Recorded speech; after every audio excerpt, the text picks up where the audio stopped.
Steve Witkoff, mjumbe maalum wa rais wa Marekani Donald Trump, amesema utatuzi wa amani wa mzozo wa Ukraine hautawezekana bila idhini na ridhaa ya rais wa Urusi Vladimir Putin. Na ikiwa Putin hatahudhuria huko Istanbul nchini Uturuki, ni wazi vita hivi havitoweza kukamilika.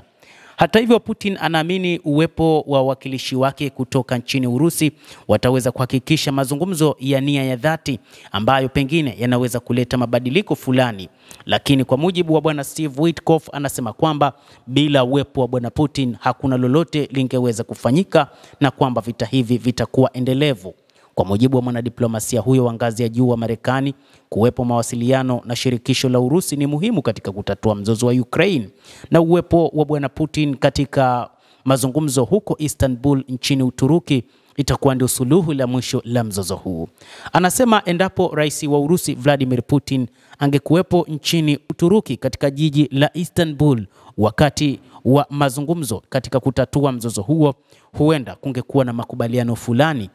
Mazungumzo hayo yalitarajiwa kuwepo kwa kiongozi ama rais wa Marekani Donald Trump, lakini pia kuwepo kwa rais wa Ukraine Volodymyr Zelensky pamoja na rais wa Urusi Vladimir Putin, ambapo wangeweza kuketi na kufanya mazungumzo ya moja kwa moja na kuweza kufanya makubaliano fulani ya kumaliza vita.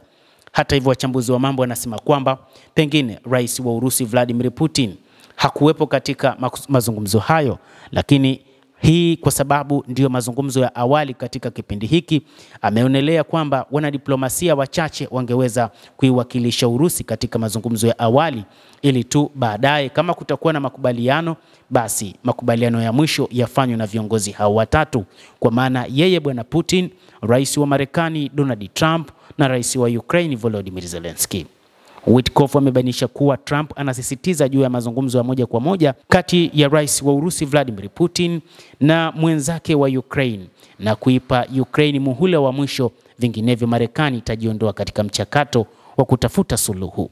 Mjumbe huyo maalum wa Trump ametaja mada kuu ya mazungumzo hayo kuwa ni Kiev kusalimisha baadhi ya maeneo, matumizi ya kiwanda cha nyuklia cha Zaporizhzhia na Ukraine kuruhusiwa kufikia mto Dnipro na Bahari Nyeusi. Mengi tayari yamefanywa kupunguza msururu wa matatizo. Mazungumzo yasiyo rasmi yanafanywa na Moscow na Kiev, Witkoff alisisitiza.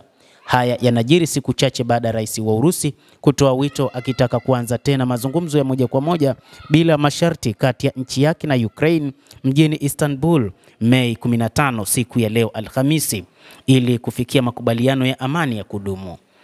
Putin amesema kuwa uamuzi sasa upo upande wa mamlaka husika za Ukraine, ambao inaonekana wanaongozwa na matamshi ya kibinafsi ya kisiasa na sio maslahi ya watu wao. Dmitry Peskov, msemaji wa ikulu ya rais wa Urusi Vladimir Putin, amesema kuwa hili ni pendekezo muhimu sana ambalo linathibitisha nia ya kweli ya Moscow kupatikana suluhisho la amani katika mgogoro uliodumu katika miaka mitatu.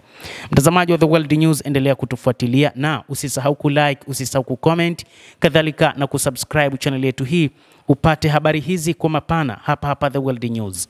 Mimi ni Adam Hussein, endelea kuwa nasi wakati wote. Endelea kutufuatilia, utayajua mengi ya ulimwengu hapa The World News.